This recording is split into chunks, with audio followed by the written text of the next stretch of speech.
E falo agora da classificação do Botafogo. Ontem contra o Guarani. O Botafogo irritou ontem pela falta de capricho, hein?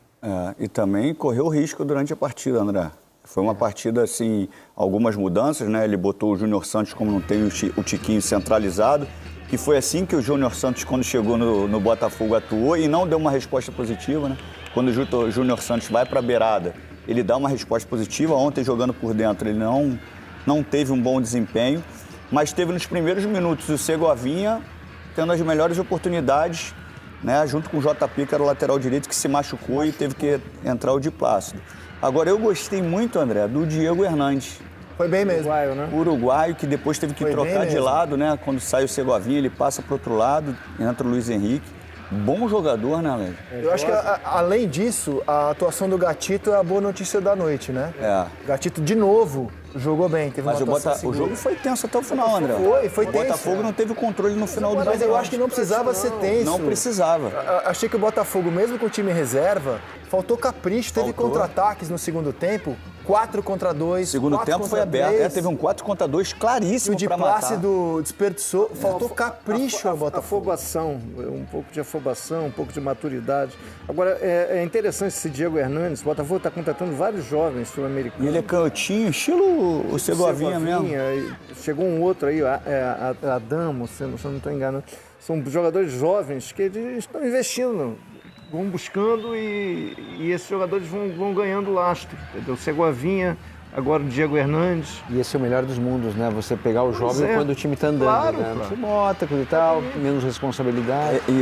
O jogo não teve controle, né? Não. Tu não sabia o que podia acontecer, né? No segundo tempo, então, ficou mais aberto. Foi um jogo E o muito mais Guarani de do Paraguai transição. é um clube traiçoeiro, um clube tradicional, já eliminou o Brasileiro. Tirou o Corinthians Já na tirou arena o Corinthians. Ele não é um clube qualquer, cara. É um clube que tem tradição. Tem torcida. E sabe por que a atuação do Gatito, além da vaga, claro, que ele ajudou a garantir, ela é importantíssima? Olha a notícia publicada hoje pelo GE. O Botafogo está encaminhando a saída do Perry e do Adrielson para um time do consórcio do Textor. Já levou o Jefinho e agora o Lyon encaminha a contratação do Lucas Perry e do Adrielson. Ou seja, o espetacular goleiro e o espetacular zagueiro desse Campeonato Brasileiro no fim da temporada brasileira. Mas que é ruim demais, claro. né? Não, ruim demais era agora. É ruinzinho, né? É ruim, não, mas é ruim em todos os sentidos, porque pela matemática, ou o Botafogo bate campeão ou bate Libertadores. E aí você, no final da temporada, com jogadores como esse, você tem que refazer o elenco para disputar Libertadores, sendo que o Botafogo vem com tantos anos aí de dificuldade, e agora que acerta, você perde isso. Né? E já para essa temporada, né, 5 semanas eu acho que é o prazo do Tiquinho, já é um quebra-cabeça, porque você não tem uma opção à altura, porque o Tiquinho é muito acima da média. Ele poderia ter usado o Janderson, já usou o Eduardo mais à frente. O Júnior Santos não deu uma resposta ali como 9, né? Não se sente confortável nessa função. Tecnicamente, o Botafogo pode ter uma queda já no Brasileiro pela ausência do Tiquinho.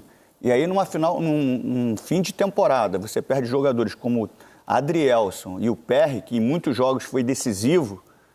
É o melhor zagueiro do campeonato e é o melhor goleiro do campeonato brasileiro. Até agora, sem dúvida. Assim, não vamos nos iludir que quando o Botafogo é parte de um consórcio que tem 2 clubes europeus, aliás 3, um é um pequenininho da Bélgica, é óbvio que o time sul-americano é o elo frágil da história. Uma coisa óbvia.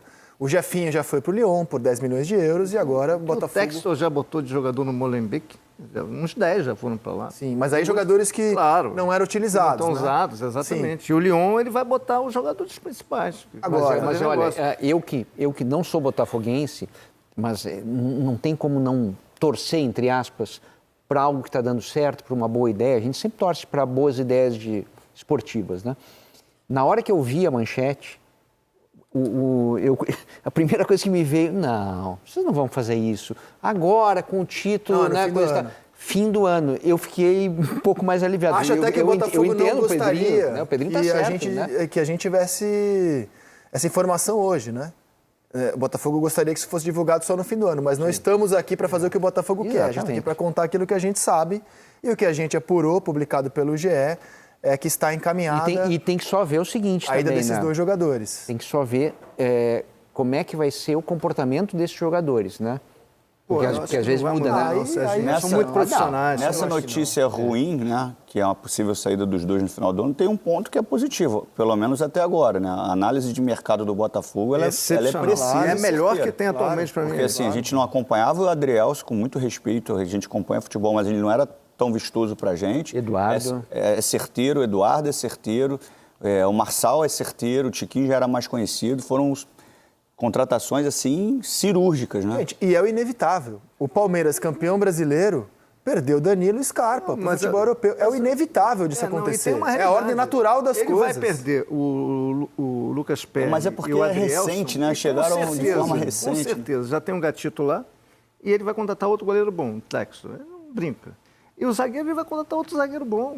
E ele vai continuar investindo. Mas aqui o encaixe é um encaixe. Agora a roda gira, né, Serginho? Aí sim, negócio. É ordem natural. O Corinthians acabou de perder o Roger Guedes. É a ordem natural do futebol sul-americano. É você perder os seus talentos para quem tem mais dinheiro. É assim que acontece. Agora tem uma notícia boa para o Botafogo. Uma tese que pode ser vista como uma notícia.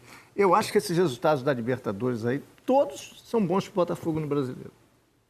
Palmeiras avançar, Fluminense avançar. O Palmeiras, eu acho que ele vai continuar olhando bem para o brasileiro, porque ele vai pegar um adversário teoricamente fraco. Agora, Fla-Flu, são dois times que estão atrás. Você está contando que o Flamengo já passou do Olímpia, é isso? Eu acho Você está vindo do futuro para trazer essa informação? Então, vamos pensar que tá bom, vamos pensar só no Fluminense até agora. O Fluminense vai se preocupar com o quê agora? Com o brasileiro ou com o Fla-Flu, que é daqui a 15 dias?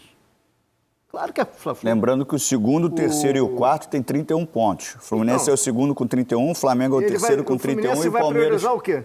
Sim, o Flamengo, se passar pelo Olímpia. Vai olhar ainda bem que você agora admitiu que há uma possibilidade disso acontecer. Vai olhar para o Botafogo a 13 pontos ou para o Fla-Flu? Que é um Fla-Flu, cara. Não é um confronto qualquer na Libertadores, é um Fla-Flu. Então, amigo, eles vão botar o Campeonato Brasileiro de lado. Vamos ver como o Botafogo vai olhar para a Sul-Americana também, né? Eu acho que o Botafogo tem que olhar para a Sul-Americana como a segunda opção. Como ele fez ontem, escalando 8 reservas. Concordo com você. Exatamente. Acho que não tem que ter a tentação de o campeonato do Botafogo acelerar. É o Campeonato Brasileiro. Tô contigo. É o Campeonato Brasileiro. Eu acho que até agora esse chaveamento da Libertadores do Botafogo é ótimo. Ontem o Bruno Lage preferiu destacar, tá aqui a classificação do Brasileiro, a diferença abissal que o Botafogo abre. Ontem o Bruno Lage preferiu destacar a atuação de quem ele escalou no Paraguai, a lamentar as ausências, ou a ausência, no caso, do Tiquinho. Dá uma olhada. Não, isto não é o primeiro jogo que o Tiquinho não faz pelo Botafogo. Já houve vários jogos em que o Tiquinho não fez pelo Botafogo e no último jogo só entrou ao intervalo. Todos os jogadores são importantes e nós temos que ter essa preocupação, olhar para eles, perspectivá-los. Vocês sabem a importância que todos eles têm e essa é a nossa vida. Por isso, estar a identificar é normal, é natural. É a segunda pergunta, e a segunda pergunta sobre o Tiquinho. E podíamos falar do Luís, que teve uma paragem de 10, 15 dias, hoje entrou e acabou por dar estabilidade à equipa, por criar oportunidades de gol, por ser um homem muito importante na transição. Por isso, é sempre ver as coisas pelo lado positivo. Futebol é assim. Tiquinho neste momento não está o Luís e nem com isso tenha que jogar de ponta de lança, de médio, de ala. Nós temos que resolver o nosso problema e resolver o nosso problema em equipa. Desde que eu cá estou, todos eles já jogaram titular em 15 dias. Por isso, todos eles são titulares. Até o Luís já jogou titular, já saiu do banco. Foram eles que criaram esse compromisso, não foi o treinador. Por isso, é um grupo fantástico nesse sentido. Hoje são 11 titulares, vê os outros. Amanhã serão outros, amanhã serão outros. Seguindo a sua lógica de como a Libertadores pode impactar no Campeonato Brasileiro, nesse fim de semana, o Botafogo ontem poupou seus titulares, a maior parte deles. O Inter se desgastou pra caramba contra o River Plate. Mesmo viajando até o Paraguai, na teoria, o Botafogo pode estar mais inteiro para o jogo do fim de semana contra o Inter. Exatamente, sem dúvida. O chaveamento da Sul-Americana ficou assim, depois da classificação do Botafogo, do Corinthians. Botafogo e Defensa e Justiça na próxima fase. Aqui do lado de baixo, a gente não tem a definição ainda, vai sair hoje. Inublense e LDU se enfrentam, a LDU ganhou fora, hoje joga em Quito. Podemos ter esse reencontro, porque eles estavam na fase de grupos, né? Passa a LDU. E passa LDU? Já tá? Pode já botar tá lá, gravando? já. Pode botar. E segura a sua opinião quem passa, porque vamos falar depois. São Lourenço e São Paulo foi 1-0 em Buenos Aires, hoje o jogo da volta é no Morumbi. Do outro lado, o Corinthians vai encarar o poderoso Estudiantes, que ganhou os 2 jogos do Goiás. E na parte de baixo, o Fortaleza aguarda a definição de América e Bragantino. Foi 1-1 em Belo Horizonte, o jogo da volta é hoje. Aliás,